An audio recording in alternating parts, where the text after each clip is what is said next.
सो मैं चरणों की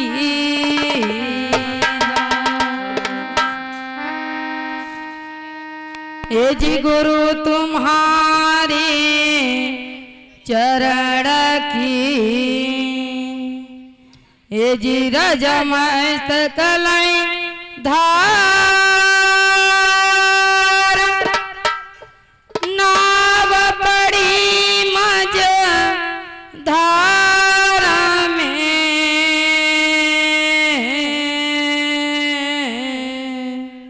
सो खेची लगई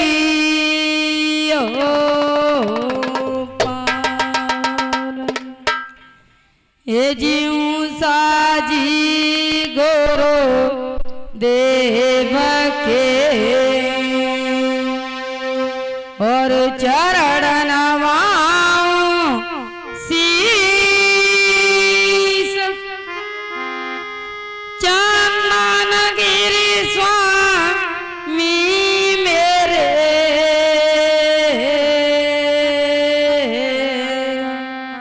तुम देते रहो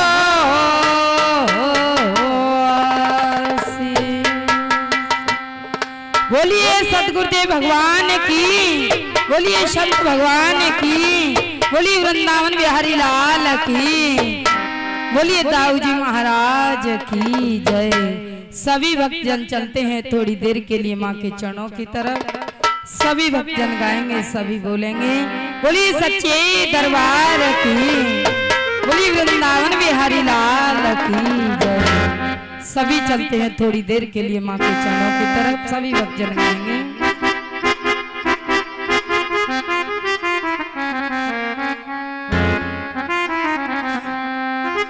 हो मेरी मैया सभा में आई जइयो मोरी मैया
मेरे कान पे आए बिरमाए जइयो मोरी मैया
वृंदावन बिहारी लाल की, बोलिए सतगुरुदेव भगवान की, बोलिए संत भगवान की जय।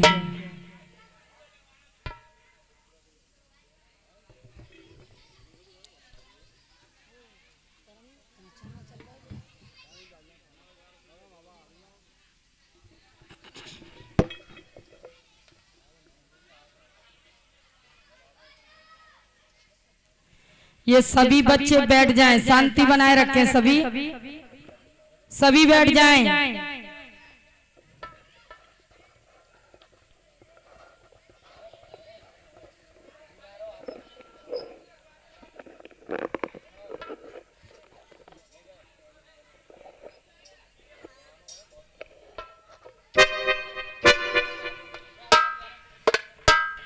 सभी शांति बनाए रखें। ये सभी इधर आ जाएं और लेडीज इधर बैठेंगे।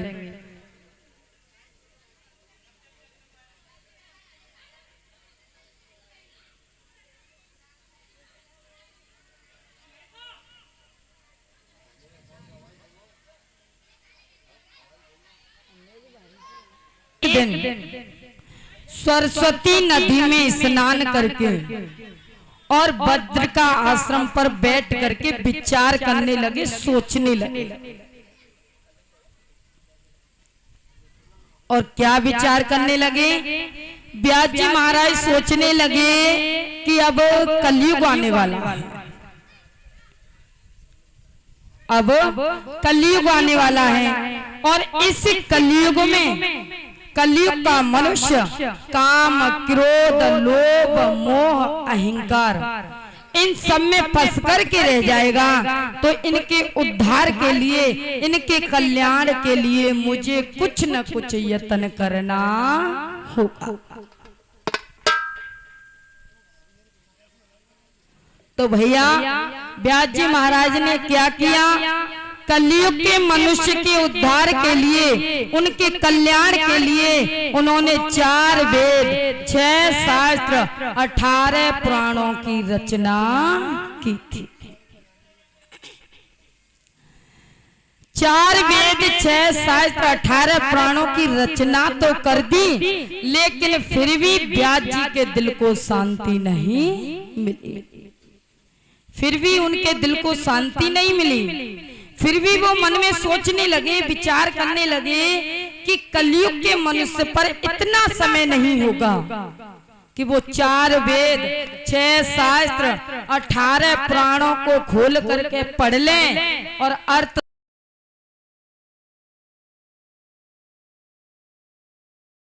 कल्याण कर सकते। तो फिर व्यास जी ने क्या किया, उन्होंने महाभारत की रचना की थी। लेकिन इतना सब कुछ करने के बाद भी उनके दिल को शांति नहीं मिली। तब क्या हुआ कि बद्र का आश्रम पर नारद जी आए। जब नारद जी ने व्यास जी के चेहरे पर उदासी देखी, व्यास जी के चेहरे पर उदासी देखी, तो नारद जी व्यास जी से कहने लगे कि कहिए भगवान, किस चिंता में बैठे हो, क्या बात है? बड़े चेहरे पर उदासी छाई हुई है, मुझे ऐसा लगता है कि आप किसी चिंता में बैठे हो, कहिए क्या बात है? तब व्यास जी महाराज कहने लगे, नारद जी, मैंने कलयुग के मनुष्य के उद्धार के लिए, उनके कल्याण के लिए 4 वेद, 6 शास्त्र, 18 पुराणों की रचना तो कर दी है, लेकिन मेरे दिल को अभी तक शांति नहीं मिली है। मेरे दिल को अभी तक शांति नहीं मिली। अब आप ही बताओ कि मैं ऐसा क्या करूं जिससे मेरे दिल को शांति मिल जाए और कलयुग के मनुष्य का उद्धार भी हो जाए, उनका कल्याण भी हो जाए। अब आप ही बताइए कि मैं करूं तो क्या क्या। तब व्यास जी ने कहा तो नारद जी कहने लगे कि व्यास जी महाराज, ऐसा कीजिए, आप भगवान श्री कृष्ण के चरित्र की लीलाओं का वर्णन करो। जब भगवान श्री कृष्ण के चरित्र के बारे में तुम लिखोगे ना, उनकी गाथा गाओगे ना, उनका वर्णन करोगे ना, तो कलयुग के मनुष्य पर इतना तो समय होगा जो भगवान श्री कृष्ण के चरित्र के बारे में जानेगा, समझेगा, और जब जान जाएगा, समझ जाएगा, तो वो खुद का भी कल्याण करेगा और दूसरों का भी कल्याण हो जाएगा। तो भैया व्यास जी महाराज ने क्या किया, फिर भगवान श्री कृष्ण के चरित्र की लीलाओं का वर्णन किया। और चरित्र की लीलाओं का वर्णन करते करते उन्होंने श्रीमद् भागवत कथा की रचना कर डाली। श्रीमद् भागवत महापुराण को वर्णन कर डाला। आज इस तरीके से व्यास जी महाराज ने श्रीमद् भागवत कथा की उपासना की थी। बोलिए श्रीमद् भागवत महापुराण की जय। तो इधर में क्या होता है, सूत जी महाराज समझाते हैं कि हे शौनकादिक ऋषियों, हम तुम्हें बताएंगे कि परीक्षित का जन्म कैसे हुआ था। कैसे हुआ था परीक्षित महाराज जी का जन्म? ध्यान रखना परीक्षित महाराज जी अभी आकर के हमारे गुरु जी पूछेंगे कि कथा कहाँ चल रही है, ठीक है? तो सूत जी महाराज समझाते हैं कि एक बार कौरव और पांडवों में दोनों में घमासान युद्ध हो रहा था। तो उस युद्ध में भीम के गदा के प्रहार से दुर्योधन की एक जंगा टूट जाती है। दुर्योधन की गदा के भीम के गदा के प्रहार से दुर्योधन की एक जंगा टूट जाती है। अब दुर्योधन समर भूमि में अकेला पड़ा है, उसकी सहायता करने वाला कोई नहीं है,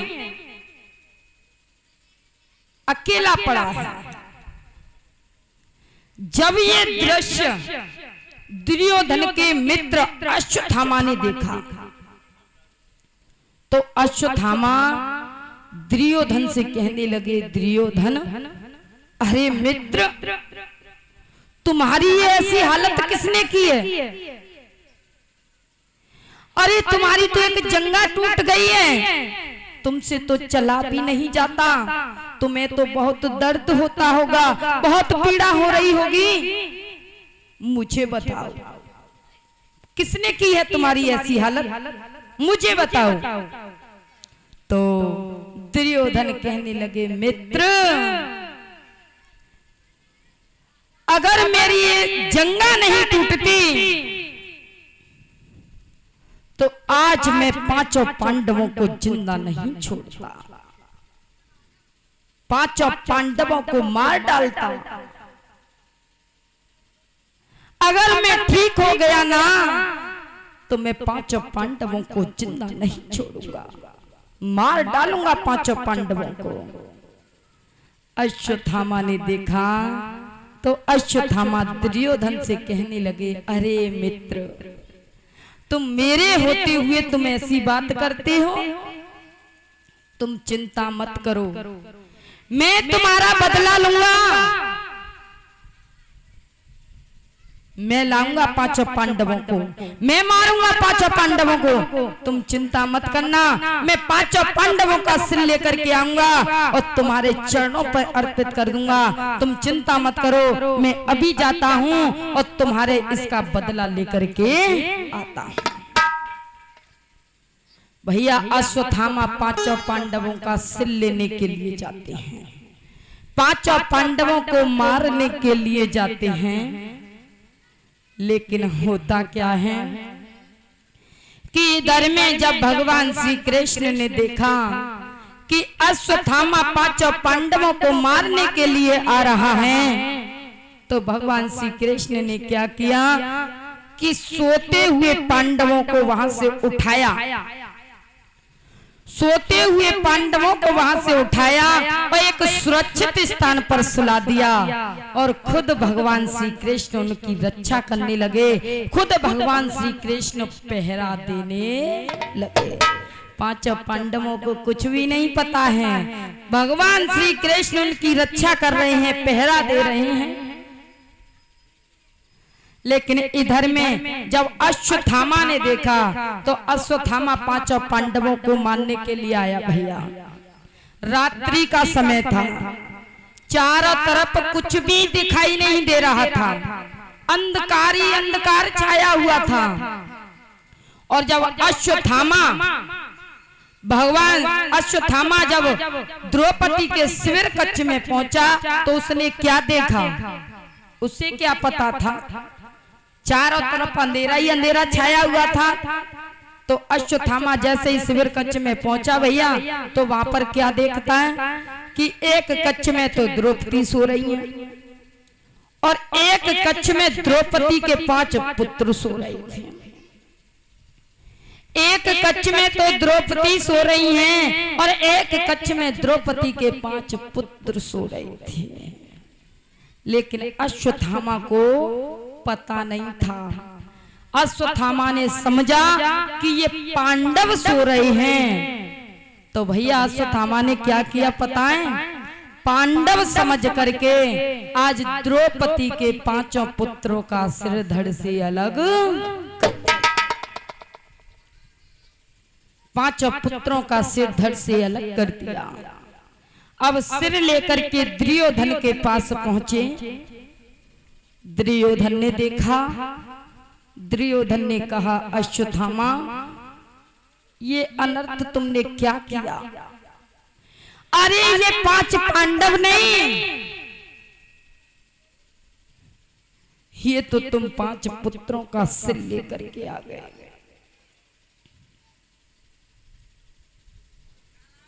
दुर्योधन ने कहा भैया, लेकिन इधर में क्या होता है?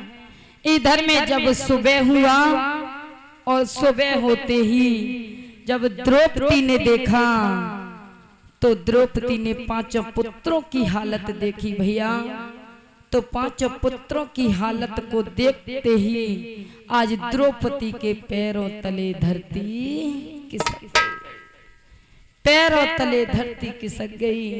द्रौपदी पुत्रों की हालत देख करके आज रोने लगी, चीखने लगी, चिल्लाने लगी।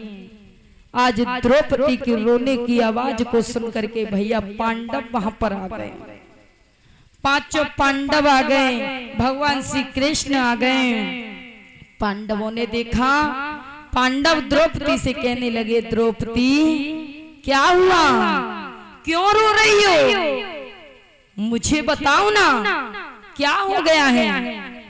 जब द्रौपदी ने 5 पुत्रों की तरफ इशारा किया, जैसे ही भैया 5 पांडवों ने पुत्रों की हालत देखी तो पुत्रों की हालत देखते ही पैरों तले धरती खिसक गई। कहने लगे द्रौपदी, किसने मारा है हमारे पुत्रों को? किसने की है ऐसी हालत? कौन आया था यहाँ पर द्रौपदी? कौन आया था? हमें बताओ, हम उसको जिंदा नहीं छोड़ेंगे। द्रौपदी भैया रोने लगी, कहने लगी, स्वामी आधी रात तक तो मैं अपने पुत्रों के साथ थी, लेकिन आधी रात के बाद मैं ऐसी गहरी नींद में सो गई कि मुझे नहीं पता कि कौन आया और कौन मेरे पुत्रों को मार करके चला गया। मुझे नहीं पता स्वामी कि मेरे पुत्रों को किसने मारा है, किसने मारा है, मुझे नहीं पता। जब भैया जब अर्जुन ने देखा, अर्जुन पुत्रों के पास गए।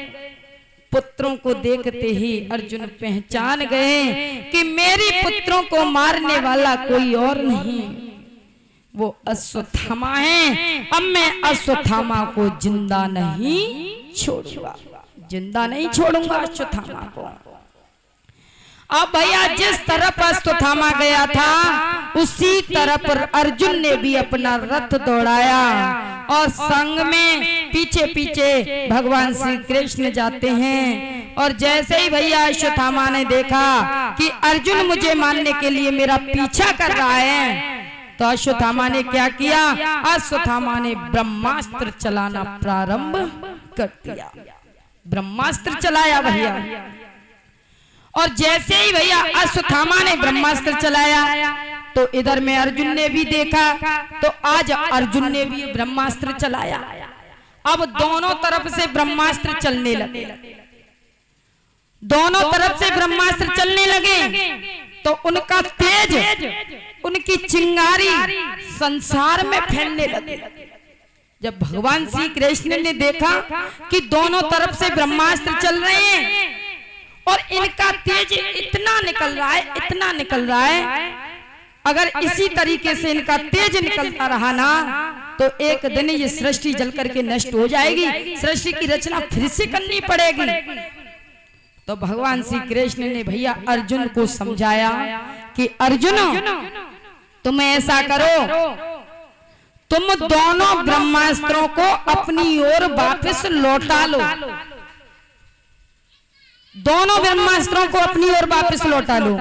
क्योंकि भैया अश्वत्थामा ब्रह्मास्त्र चलाना तो जानते थे लेकिन वापस लौटाना नहीं जानते, और अर्जुन ब्रह्मास्त्र चलाना भी जानते थे और वापस लौटाना भी जानते थे। इसलिए भगवान श्री कृष्ण ने कहा कि तुम दोनों ब्रह्मास्त्रों को अपनी ओर वापस लौटा लो। अर्जुन ने भैया ऐसा ही किया, दोनों ब्रह्मास्त्रों को अपनी ओर वापस लौटाया और अश्वत्थामा को रथ से बांध लिया, अश्वत्थामा को पकड़ लिया और पकड़ करके रथ से बांध करके और कहां लेकर के गए? द्रौपदी के पास लेकर के पहुंचे। द्रौपदी के पास लेकर के पहुंचे और जैसे ही भीम ने देखा कि मेरे पुत्रों को मारने वाला ये दुष्ट पापी है, अश्वत्थामा है, तो अश्वत्थामा को देखते ही भैया अश्वत्थामा को पकड़ लिया, अश्वत्थामा को जकड़ लिया और पकड़ करके कहने लगे, अरे ओ दुष्ट, अरे ओ पापी, तू हमें मारना चाहता था, अरे तू हमें मारना चाहता था तो हमको मारता, तूने हमारे पुत्रों को मारा, हमारे पुत्रों की ऐसी हालत, अब मैं तुझे जिंदा नहीं छोड़ूंगा। बता तुझे मैं कैसे मारूं? आज तू कहेगा मैं उसी तरीके से मारूंगा, बता मैं तुझे कैसे मारूंगा। और भैया अश्वत्थामा को पकड़ करके और जकड़ करके आज अश्वत्थामा से भीम कहने लगे, और क्या कहते हैं भीम अश्वत्थामा से? अरे ओ दुष्ट, अरे ओ पापी, आज जिस तरीके से तुमने मेरे पुत्रों को मारा है ना, आज मैं भी तुझे उसी तरीके से मारूंगा। और भीम ने भैया अश्वत्थामा से कहने लगे, और क्या कहते हैं भीम अश्वत्थामा से?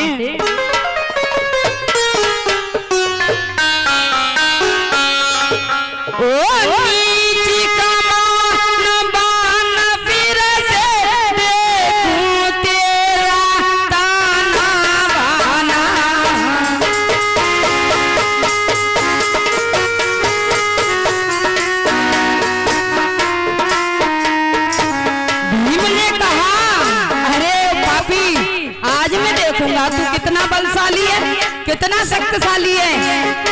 अब मुझे नहीं लगता कि तू मेरे सामने टिक पाएगा। और कहने लगे, और क्या कहते हैं, भीम जय हो।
भीम द्रौपदी से कहने लगे, और क्या कहते हैं, भीम जय हो। द्रौपदी मुझे जल्दी बता, क्या कर तेरा दिल भर डालूं, खींचलूं काल सारे तन की, याद करे करे कर डालूं।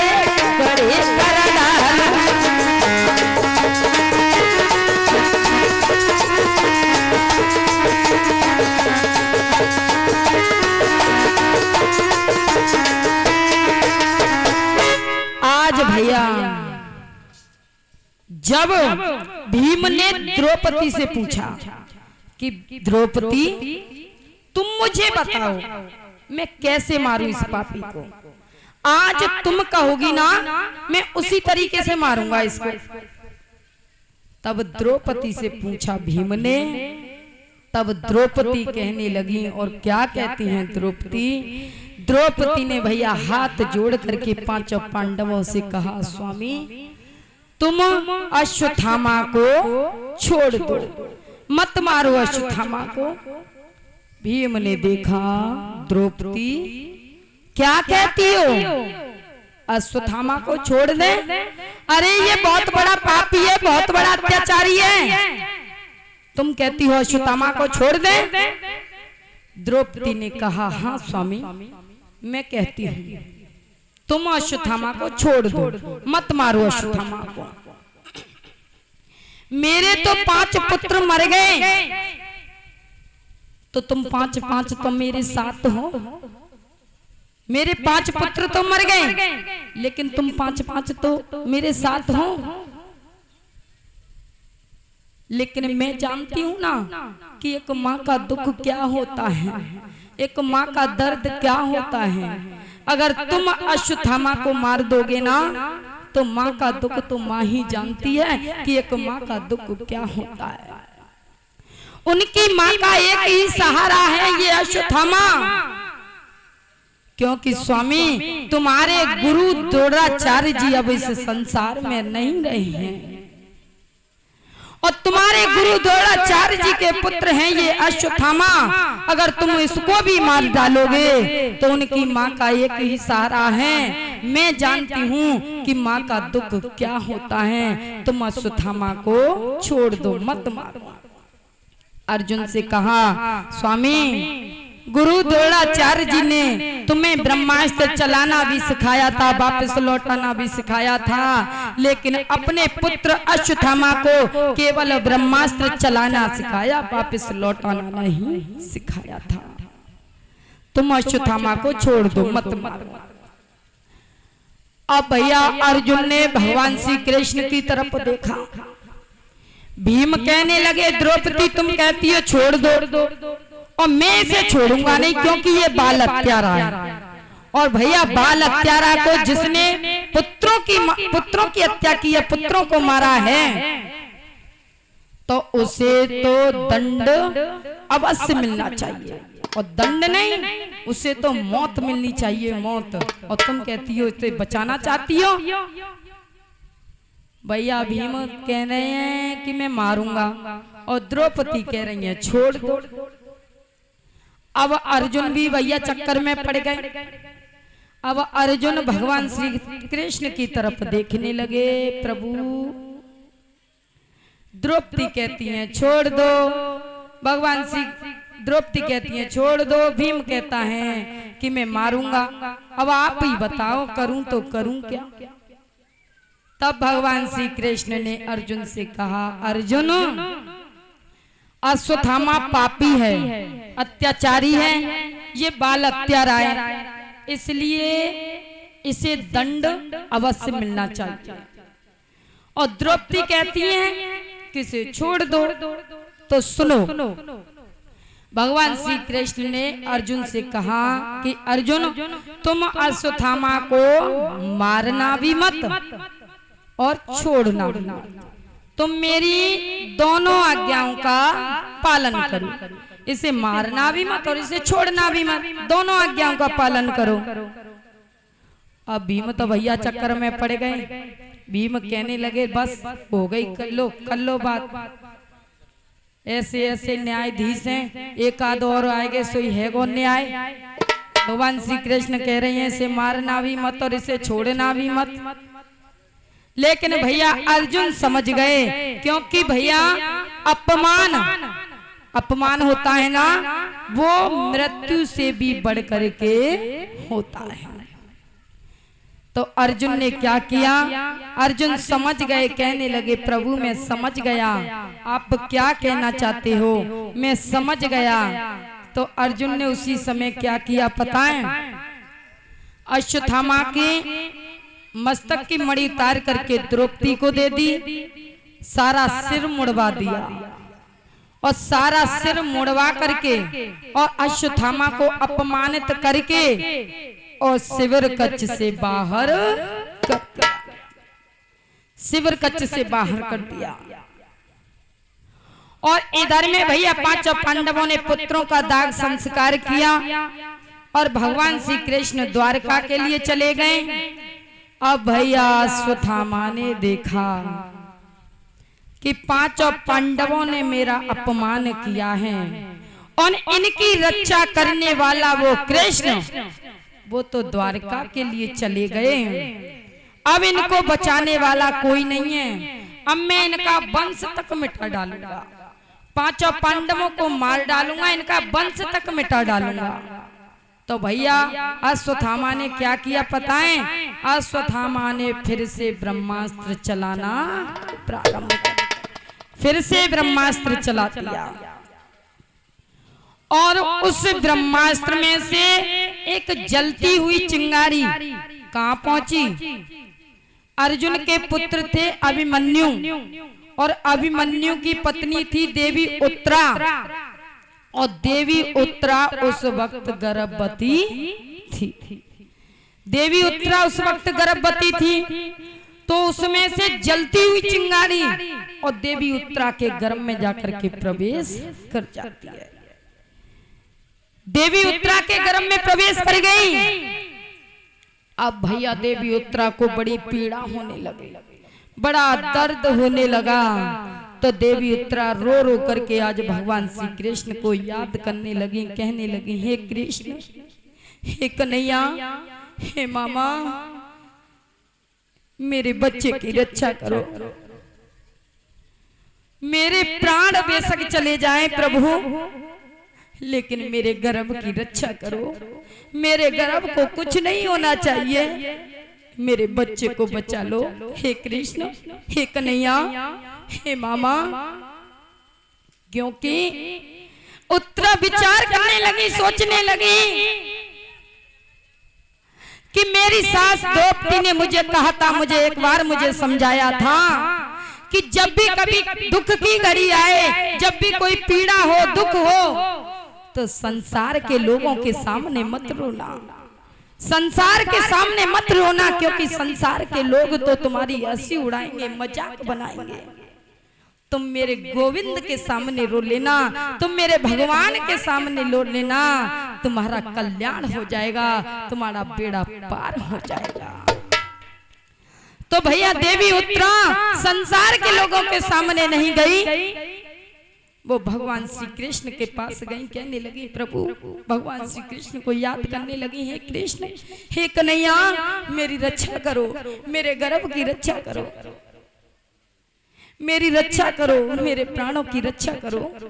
जब ये कहा तो भगवान श्री कृष्ण ने क्या किया भैया, सुदर्शन चक्र को आज्ञा दी और सुदर्शन चक्र से कहा कि जाओ, जाकर के देवी उत्तरा के गर्भ की रक्षा करो। तो सुदर्शन चक्र सूक्ष्म रूप धारण करके देवी उत्तरा के गर्भ में प्रवेश कर गया और सुदर्शन चक्र ने जो जलती हुई चिंगारी थी ना, उस चिंगारी को शांत किया था। और खुद भगवान श्री कृष्ण सूक्ष्म रूप धारण करके देवी उत्तरा के गर्भ में प्रवेश करते हैं और देवी उत्तरा के गर्भ की जाकर के रक्षा करते हैं। आज इस तरीके से भैया भगवान श्री कृष्ण ने देवी उत्तरा के गर्भ की रक्षा की थी और रक्षा करके वो तो द्वारका के लिए प्रस्थान कर गए। इधर में धीरे धीरे कुछ समय व्यतीत हुआ। तो कुछ समय व्यतीत होने के बाद देवी उत्तरा ने एक पुत्र को जन्म दिया और जब उसका नामकरण करवाया तो उस पुत्र का नाम रखा परीक्षित। आज इस तरीके से परीक्षित महाराज जी का जन्म हुआ था। बोलिए परीक्षित महाराज की। आज भैया इस तरीके से परीक्षित महाराज जी का जन्म हुआ था। अब क्या होता है, अब परीक्षित महाराज जी भैया धीरे धीरे कुछ बड़े हुए तो पांचों पांडव विचार करने लगे, सोचने लगे कि इधर में तो भगवान श्री कृष्ण परम धाम के लिए जा रहे हैं। तो पांचों पांडव सोचने लगे, पांचों पांडवों ने विचार किया कि अब भगवान श्री कृष्ण तो परम धाम के लिए चले जाएंगे और हम ऐसा करते हैं कि अपना सारा राज्य अपने नाती परीक्षित को देकर के और हिमालय के लिए चले जाएंगे और परमात्मा की भक्ति में लीन हो जाएंगे, परमात्मा की भक्ति में लीन हो जाएंगे। तो क्या करते हैं भैया, पांचों पांडवों ने ऐसा ही किया, अपना सारा राज्य अपने नाती को दे दिया, नाती परीक्षित को देकर के और हिमालय के लिए प्रस्थान कर जाते हैं और परमात्मा की भक्ति में लीन हो जाते हैं। अब इधर में क्या होता है कि परीक्षित महाराज जी का विवाह हो गया। परीक्षित महाराज जी की शादी हो गई, उत्तर की बेटी इरावती के साथ उनका विवाह हो गया। उत्तर की बेटी इरावती के साथ परीक्षित महाराज जी की शादी हो गई। 4 पुत्र हुए थे परीक्षित महाराज जी के और 4 पुत्र हुए। कृपाचार्य जी को गंगा नदी के किनारे पर जाकर के कृपाचार्य जी को अपना गुरु बनाया। परीक्षित महाराज जी के गुरु थे कृपाचार्य जी और 3 अश्वमेघ यज्ञ भी किए थे भैया परीक्षित महाराज जी ने।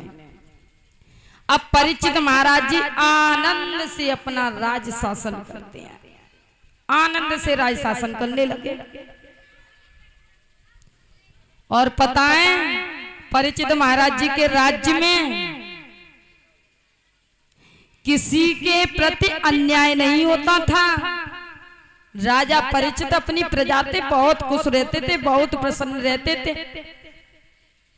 परीक्षित जी का राज्य में एक चींटी तक नहीं मारी जाती थी, चींटी तक को नहीं मारा जाता था। परीक्षित महाराज जी अपना राज शासन करते हैं, आनंद से खुश करते हैं। लेकिन एक दिन क्या हुआ, एक दिन परीक्षित महाराज जी अपने मंत्री से कहने लगे, मंत्री हमने अपने राज्य को बहुत दिनों से घूमा नहीं है, चलो आज तो हम चल करके देखते हैं कि हमारे राज्य में क्या हो रहा है। आए तो हम चल करके देखेंगे क्या हो रहा है हमारे राज्य में। तो भैया परीक्षित महाराज जी क्या करते हैं पता है, हाथ में तलवार लेकर के और घोड़े पर सवार होकर के राज्य को देखने लगे। लेकिन जैसे ही भैया राज्य को देखने लगे तो परीक्षित महाराज जी ने एक दृश्य देखा। और क्या दृश्य देखा? परीक्षित महाराज जी ने देखा कि एक बैल था, उसके 3 पैर टूटे हुए थे।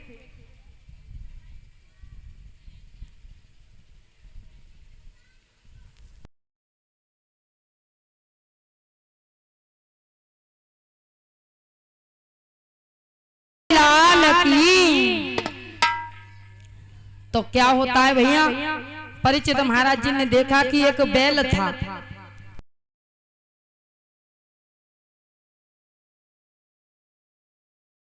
तीन पैर टूटे हुए थे और एक गाय रोती हुई जा रही थी, गाय की आंखों में आंसू थे और इन दोनों को पीटता हुआ एक काला पुरुष जा रहा था। परीक्षित ने देखा मेरे होते हुए मेरे राज्य में इन गाय बैल को सताने वाला है कौन ये? परीक्षित महाराज जी भैया बैल के पास गए, बैल से पूछा तुम कौन हो, तुम्हारे ये 3 पैर किसने तोड़े हैं? बैल ने विचार किया कि मैं बताऊंगा तो भी मारा जाऊंगा, नहीं बताऊंगा तो भी मारा जाऊंगा। तो बैल ने परीक्षित महाराज जी से कहा कि राजन, मैं बैल रूपी धर्म हूं और धर्म के पैर एक तो सतयुग में टूट गया, एक त्रेता में टूट गया, एक द्वापर में टूट गया, अब मेरा ये एक पैर बचा है, इसको भी ये तोड़ देना चाहता है। अब आप ही विचार करके बताइए, आप ही सोच करके बताइए कि मेरे इन दोनों पैरों को तोड़ने वाला है, आप ही सोचिए। परीक्षित महाराज जी कहने लगे चलो ठीक है। फिर परीक्षित महाराज जी गाय के पास गए, तुम क्यों रो रही हो? तब गाय ने कहा राजन, आप जानना चाहते हो ना तो सुनो, मैं गाय रूपी पृथ्वी हूँ। क्या कहा? मैं गाय रूपी पृथ्वी हूँ और मैं रो इसलिए रही हूँ कि इस पृथ्वी पर इतने पाप, इतने अत्याचार हो रहे हैं कि इन पापों का वजन मुझसे सहन नहीं होता। अरे जब से भगवान श्री कृष्ण इस पृथ्वी पर थे तो जितने भी पाप होते थे भगवान श्री कृष्ण उनको जला करके नष्ट कर देते थे, लेकिन जब से भगवान श्री कृष्ण परम धाम के लिए गए हैं ना, तब से इस पृथ्वी पर इतने पाप, इतने अत्याचार, इतने अधर्म हो रहे हैं कि इनका वजन मुझसे सहन नहीं होता।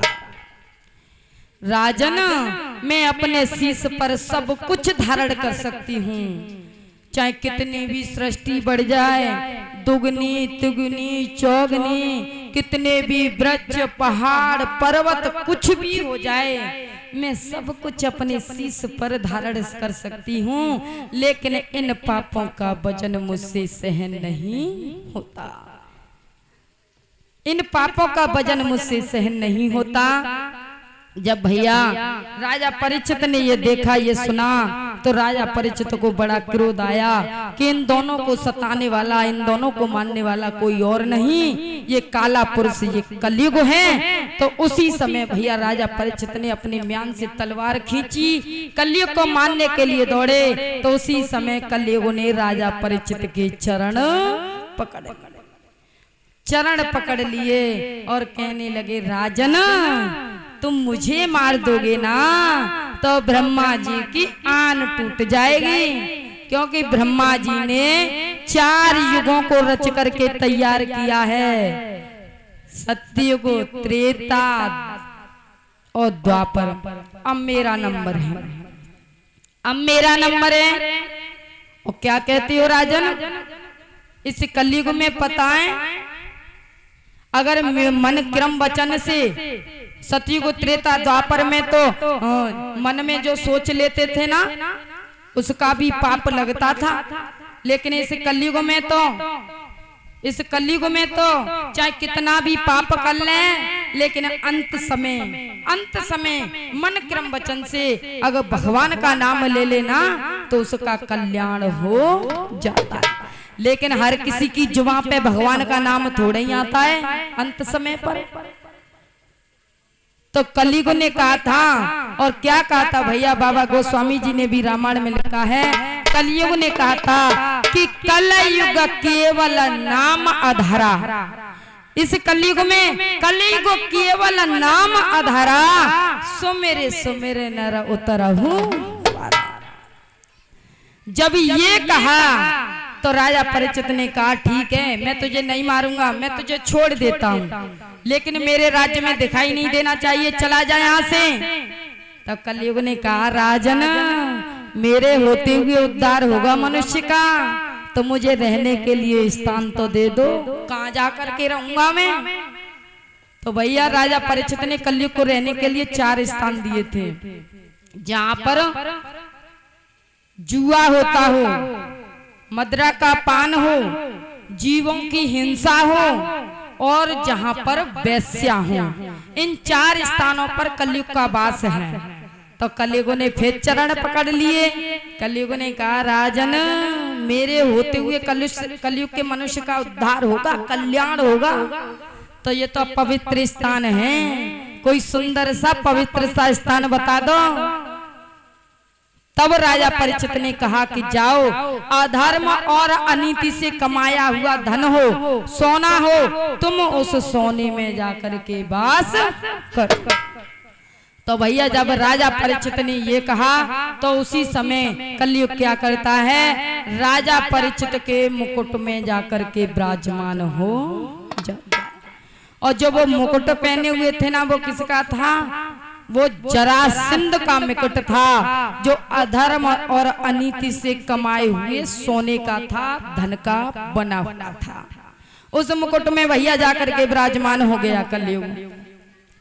अब इधर में राजा परीक्षित तो घर के लिए आ गए, अपने महल के लिए आ गए। जीवन में कभी भी शिकार खेलने के लिए नहीं गए, लेकिन अब कलयुग विराजमान हो गया भैया, अब शिकार खेलने के लिए जा रहे हैं। और शिकार खेलते खेलते कलयुग के कारण राजा परीक्षित को इतनी तेज प्यास लगी कि पानी ढूंढते ढूंढते वो समिक ऋषि के आश्रम पर पहुंच गए। और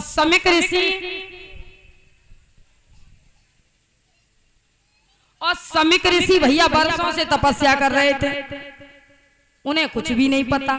और राजा परीक्षित कहने लगे बाबा पानी पिला दो, बाबा जल दे दो, बहुत तेज प्यास लगी है। लेकिन बाबा ने नहीं सुनी, समिक ऋषि ने नहीं सुनी। तो भैया राजा परीक्षित को बड़ा क्रोध आया। तो उसी समय राजा परीक्षित ने क्या किया, अपनी बाण के नोक से एक मरा हुआ सर्प और समिक ऋषि के गले में डाल दिया। समिक ऋषि के गले में डाल दिया। और जैसे ही भैया ये बात समिक ऋषि के पुत्र श्रृंगी ऋषि को पता चली, तो उसी समय श्रृंगी ऋषि ने क्या किया, कौशिकी नदी का जल लिया और जल लेकर के राजा परीक्षित को श्राप दे दिया कि यही तक्षक सर्प 7वें दिन जिंदा होकर के राजा परीक्षित को काट डालेगा और उसकी मृत्यु हो जाएगी। जब भैया ये बात राजा परीक्षित को पता चली कि मुझे श्राप लगा है, एक तक्षक सर्प के काटने से मेरी मृत्यु हो जाएगी, तो उसी समय राजा परीक्षित ने क्या किया, अपना सारा राज्य अपने बेटे बड़े पुत्र जन्मेजय को देकर के और वो गंगा के लिए प्रस्थान कर जाते हैं और गंगा माँ से प्रार्थना करते हैं, माँ मैंने पाप किया है। आज इस तरीके से भैया राजा परीक्षित को श्राप लगा था। बोलिए परीक्षित महाराज की, बोलिए शंकर भगवान की।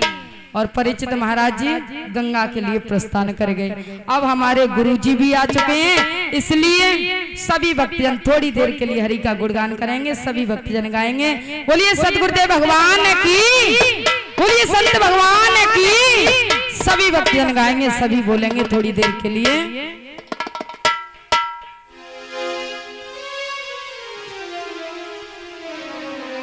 बहारो फूल बरसाओ मेरे गुरुदेव आए हैं, मेरे गुरुदेव आए हैं।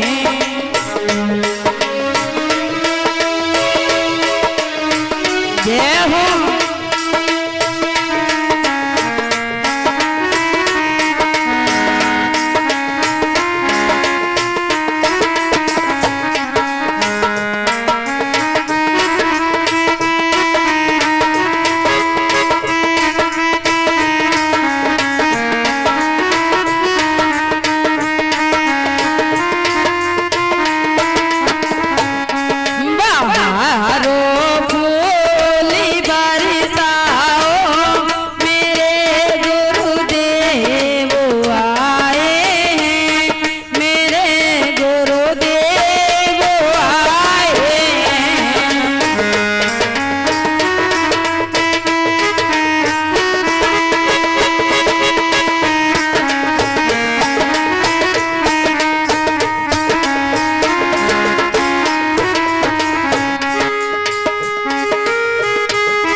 बोलिए संत भगवान की। अरे मैया ने का जोर से जयकारा लगा दो, क्योंकि बताएं तुम्हारे जयकारे की आवाज अभी तक हमारे गुरुजी के कानों तक नहीं पहुंची है, तो तुम्हारी इस कौन सा गांव, हाँ, इसमें कैसे पहुंचेगी। इसलिए माता बहने थोड़ा जोर से जयकारा लगा दे, ठीक है। बोले वृंदावन बिहारी लाल की, बोले सतगुरुदेव भगवान की, बोलिए संत भगवान